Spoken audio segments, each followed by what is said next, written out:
painting on top of my oil pastels with watercolors. Right now the watercolors are sleeping, so I just take a little drop of paint, a little drop of water onto every paint to kind of moisten them and kind of loosen them up.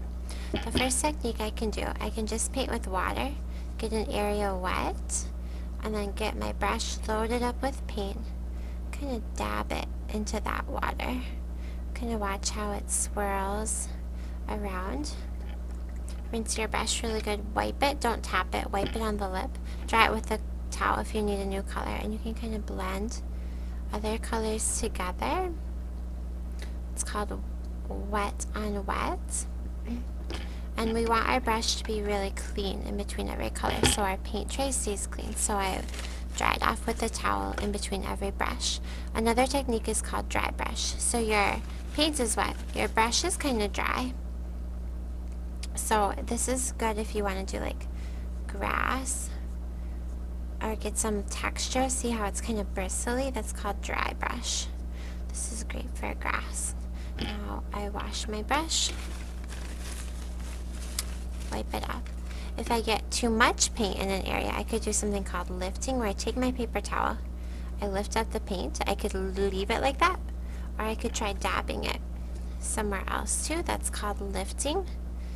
You can try putting down some masking tape and making a masking tape resist. And because there's no white watercolor paint, if we want something of our paper left white, we have to put down a resist or just paint around it. So here, I'm going to get my brush wet, load it up with paint, paint over top of that masking tape. Maybe I'll want to blend some orange over top, making like more of a red-orange color. Oh, it's kind of bleeding into this, which is kind of pretty. Okay, I'll let this dry for a little bit, and then later I'll pull the tape off, wash my brush. Another technique I can do is blowing with a straw. So here I need really, really wet paint. So I really load my brush up. I put a big like dot that's really full of water.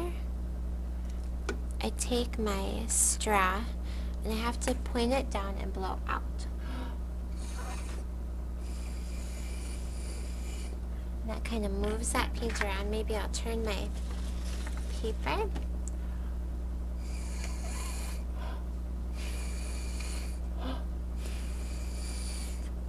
So using a straw.